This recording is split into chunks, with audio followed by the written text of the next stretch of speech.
Everyone knows Jim Carrey as a man with a lot of energy who is great at making people laugh. His face can change into 1,000 different emotions, and his voice can be heard in every comedy scene.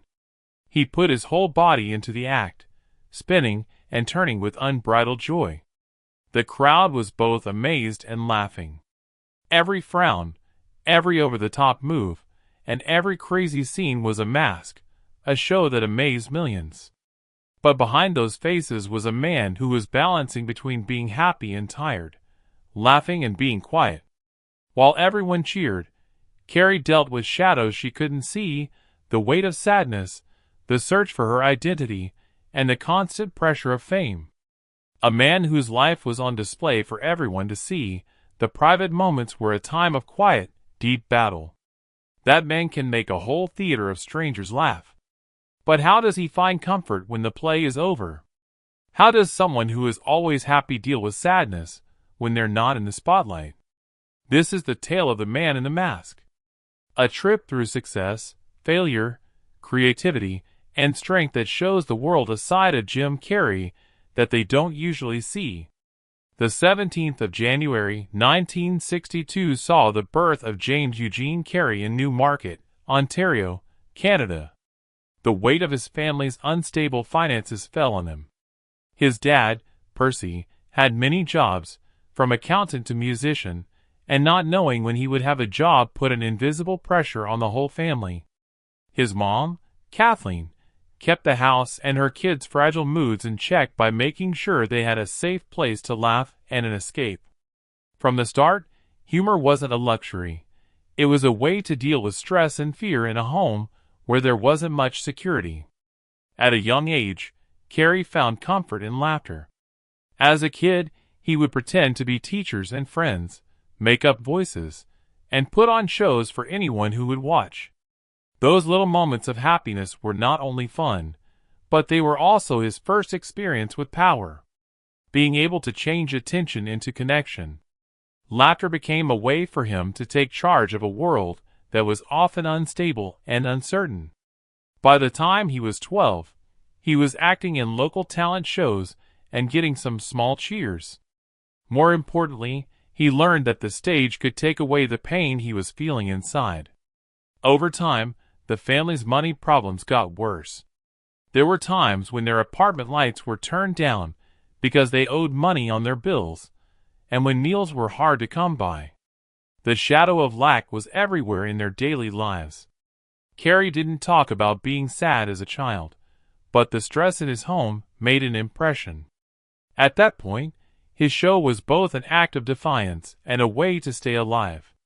Early on, he learned that the faces he made, the exaggerated moves he made, and the voices he made could take people to a world where nothing bad was happening, even if it was only for a few minutes. By the time Carr was a teenager, his shows were getting bigger in his area. In the small stages of community halls and school events, he wrote routines, tried out characters, and worked on his timing. The applause made me feel good, which was a rare sense of certainty after a life full of doubt.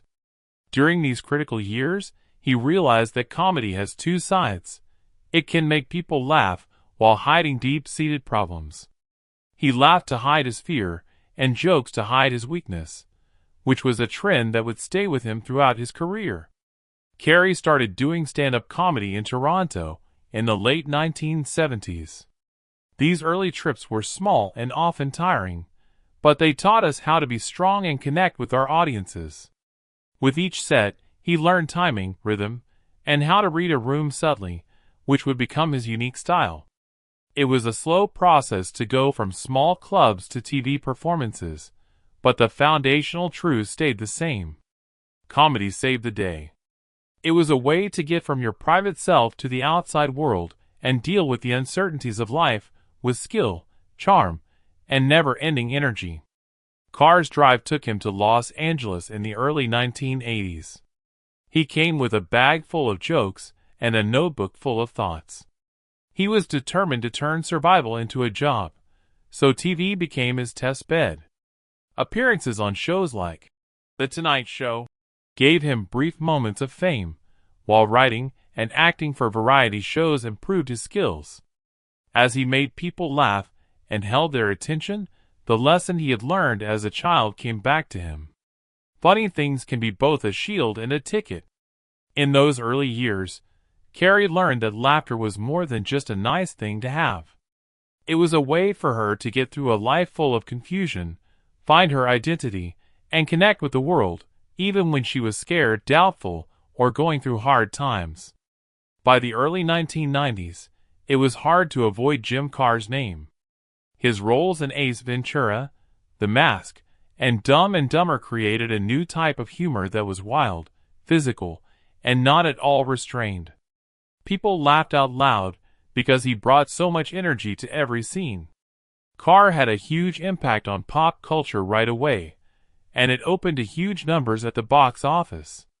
He became a defining figure and the face of a generation's comic dreams.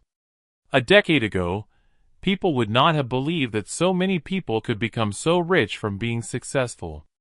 Carr's movies made hundreds of millions of dollars around the world, and contracts showed that people knew how talented he was. Forbes and people in the business kept track of his earnings. Of course, award shows recognized both his fame and his skill, but the money and praise came with their own weight. Because of how well known he was, every move he made, every performance, and even private times were seen through the media's eyes and fan expectations. Carrey had to deal with a world that was getting more complicated behind the news. The crazy energy that made him famous on screen had to be carefully taken care of when he wasn't filming. Interviews, public appearances, and promotional trips required performance even when the person was physically and mentally worn out. People loved his over-the-top facial expressions and shaky movements, but Carrey had to deal with the quiet tension of an inner life that often felt out of sync with the image he put on. Friends liked him because he was always active, unpredictable, and intense. But those same traits made his personal life difficult, leaving him feeling alone at times, even though he had millions of friends nearby. His public picture made him look like he couldn't be hurt. Those closest to him saw the problems that were hiding beneath the surface. Friends and co-workers noticed when Carrey pulled away, when she wasn't laughing and instead was thinking. The difference between private reflection and public revelry formed two lives. In conversations, he was honest about how demanding people's expectations were, and how hard it was to stay true to himself in a world that needed constant entertainment. As the awards and praise kept coming in, Carrey learned that fame could make both success and weakness seem worse. There was no denying the cultural effect. Funny movies changed the way people around the world watched movies by using memorable characters, signature faces, and creative improvisation. Timing and skill were looked at by critics. Fans learned lines and movements by heart, but Carr had an effect that went beyond making people laugh. Other performers were moved by him to take risks, play around with form, and push the limits of physical comedy. But with this power came duty. They made Carrey feel the weight of that duty. He was expected to be brilliant in every part and performance, which was both a pressure he liked and feared. Even though Carr seemed to be in control, his feelings were becoming more complex. During the rush of fame, there were times of doubt, tiredness, and thought. The public's gaze made it hard to hide when someone was successful, which used to be a sign of freedom. He developed a strong work ethic, a careful way of developing characters, and a desire to push the limits of what was funny, all while dealing with personal exhaustion and the gradual loss of privacy. By getting through this time, Carrey showed him the two sides of his life. They have one foot in the world of laughter and praise, and the other foot in a quieter world of self-reflection and mental rebalancing. By the middle of the 1990s, Jim Carrey was so well known that not many people could understand him. He was loved, praised, and studied over and over again. But along with the admiration, there was a private fight to keep things in balance. Performance made people both excited and tired, and the cheers of millions of people couldn't always drown out the whispers of self-doubt. During this time, Carrey learned about the high price of being brilliant, the weakness beneath the show, and the fine line between living life in the spotlight and in the quiet beyond it. Even though people laughed and praised Jim Carrey, his private life was shaped by a shadow that wouldn't go away. He carried depression with him in silence. It was a force that weakened the successes that were shown on TV. The intensity of his feelings, which was always present in his acts, found a match in times when he was very alone. These events did not make the news or make the tabloids' pages. Instead, they were private events that shaped his relationship with himself. Carrey took care of his mental health by being aware of it and trying new things. He went to therapy, tried meditation, and did other things to try to figure out how his ideas worked. Observation, imagination, and improvisation, the tools of his trade, were turned inward, letting him look at his own mind with a mix of interest and care. He kept track of his feelings by writing, drawing, and painting, turning his inner chaos into real things that could be seen, shaped, and thought about. Being artistic gave me a safe place to be and a way to express myself. It helped me deal with a heavy and constant reality. Depression affected the choices he made about his work. Roles were sometimes chosen not only because they were available, but also because they fit with how he was feeling at the time. Carrey liked people who let her explore the extremes, think about things, and even be dark. Questions of identity and truth were reflected in movies like The Truman Show, which gave him a way to deal with personal issues while keeping audiences interested. Even though humor was still important, it lived alongside deeper reflection, showing a duality that went beyond performance and into the very core of his creative identity. His problems had effects on more than just him by himself. Carrey talked freely about her mental health in public and in interviews, pushing for awareness without making it seem like a big deal. He talked about how mental pain is something that everyone goes through, and not something that only some people go through. His honesty gave people who were going through similar problems a sense of support. It also showed that resilience isn't a straight line, but an ongoing process of adapting, understanding, and self-compassion. Art saved his life. Painting, photography, and writing articles were all ways for Carrey to show what she was feeling that she couldn't say in other ways. Each brush stroke or picture was a conversation between the artist's inner experience and the outside world. This showed that the artist had a mind that was open to both observing and thinking about things. The works weren't meant to be performed or get applause. Instead, they were meant to be explored and give clarity, freedom, and a sense of control. By doing these things, he created a place where strong emotions could exist without being judged or expected. A private theater where the crowd stood on their own. Depression stayed with him. But Carr's involvement with it changed how he felt about creativity, his job, and himself. He understood how fragile life was and how important it was to take care of others. He learned to handle the highs and lows of his life with purpose. He was vulnerable in private, which affected how he was in public, giving his acts a real and subtle quality. He kept laughing, but it had layers of understanding, awareness, and the quiet knowledge that people can be happy and sad at the same time. When Carrey dealt with her sadness, she didn't try to get rid of her pain. She instead tried to include it. He turned his inner struggle into understanding and his difficult feelings into meaningful expression and caring interaction. The experience made him a better artist, made him more self-aware, and widened his impact beyond entertainment to include advocacy, reflection, and connecting with other people. During this time, he showed that being brilliant meant facing your own shadows, and that the act of making could be both a mirror and a way to find your way through them. Jim Carrey's world became more quiet as the noise of fame faded. The people who used to be always with the camera started to show up less and less, and their absence made another opinion start to come through. A voice that spoke through color, texture, and reflection that was quieter and more thought out. Art gave Carrey what performance had given him before: a way to connect with others, a reason to live, and the truth. Painting stopped being a way to get away from comedy. It became an extension of it.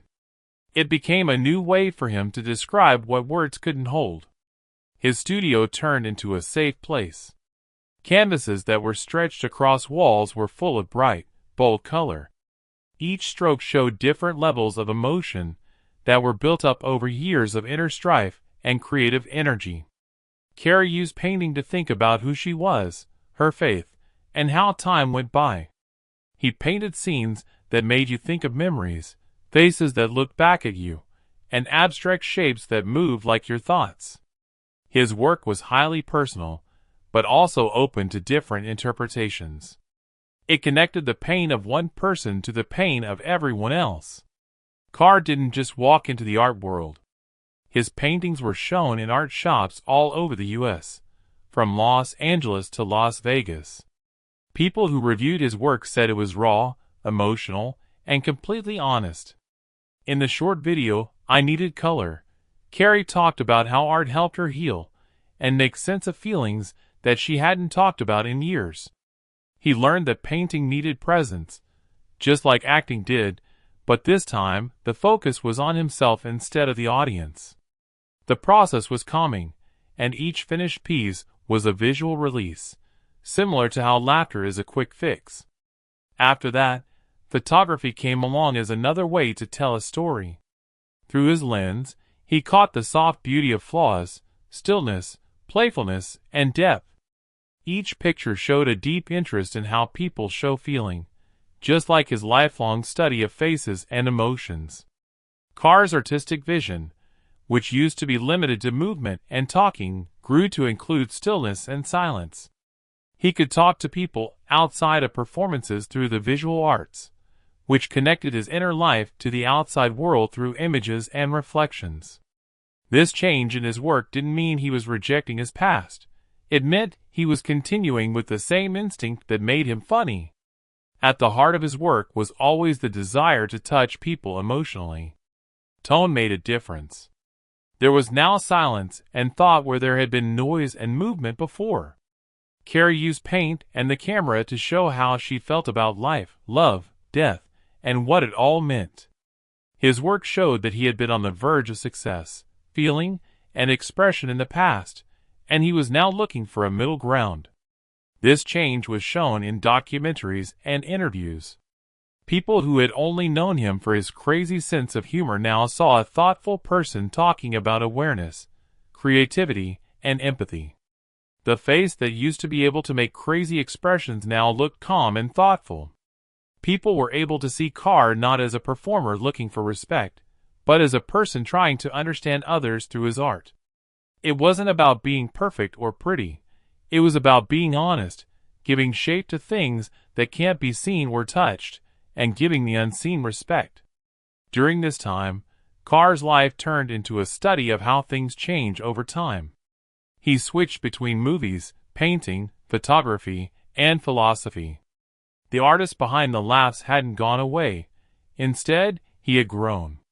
The same curiosity that had led him to mimic voices and characters as a child had returned. He thought that making things was more meaningful than being watched.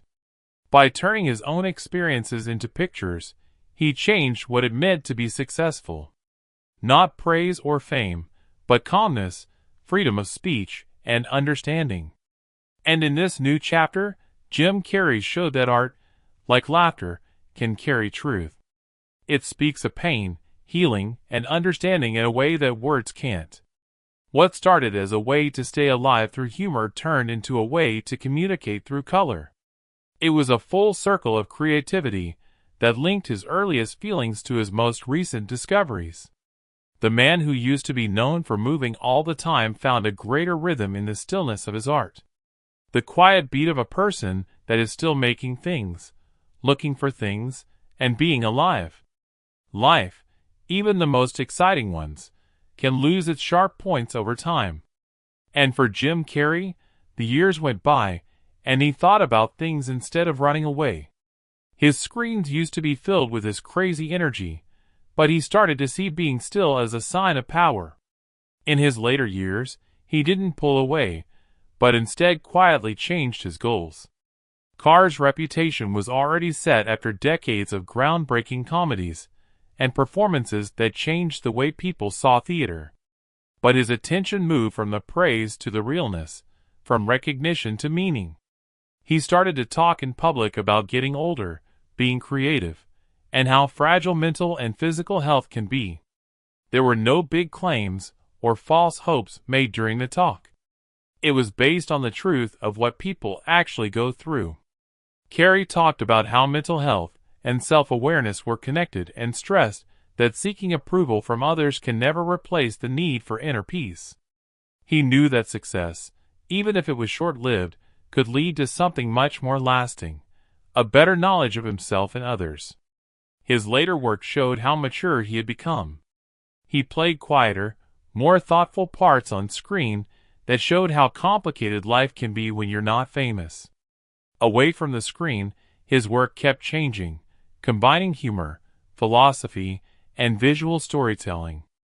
Every stroke of the brush and thought-provoking words seemed to hold the weight of time, the lessons learned through hardship, and the peace gained through acceptance. No longer did Carrey try to be perfect in his life or in his work. He looked for the truth, and by doing so, he changed what it meant to be happy in a public life where everyone was always watching. For Carrey, being healthy meant more than just not being sick. The art of balance grew out of it. He talked about being aware, keeping things simple, and slowing down. The expectations of fame used to make people always on the move. But the last parts of his story were written with breaks for thought. Painting, writing, and speaking became ways for him to take care of himself. He took care of both body and mind through them, acknowledging that creativity could be healing when focused inward rather than outward. This awareness helped him build his later philosophy, which says that meaning is not found in the noise of accomplishment, but in the quiet awareness of being there. Carr had an impact on more than just fun. His willingness to talk about his mental health opened up conversations in places where there had been silence before. His trip served as an example of how to be strong and start over for younger artists and fans. He proved that being weak doesn't make someone less great, and that being honest and being artistic can live together. He showed that evolution is not a loss of identity, but an expansion of it, a desire to grow, to question, and to keep learning through interviews, public talks, and art shows. His memory is a tapestry made of opposites, like laughter and sadness, happiness and solitude, action and stillness. The full range of human experience is shown in Carr's story, from the highs of success to the lows of self-examination and the never-ending search for peace. His film, TV, and art leave a cultural mark marked not only by laughter but also by bravery, empathy, and a refusal to be limited by what others expect of him. These days, Jim Carrey is a lesson that who we are changes over time, and that making art is both an act of inspiration and endurance. His path from the chaos of comedy to the peace of thought shows a truth that goes beyond fame. That healing is an art form and that life, with all of its challenges, changes, and grace, is still the most beautiful stage.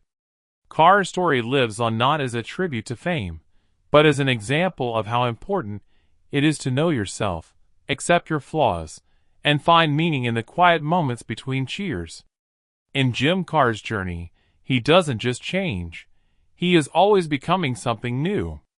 The boy who used to laugh to get through hard times became a man who used art to figure out what life is all about.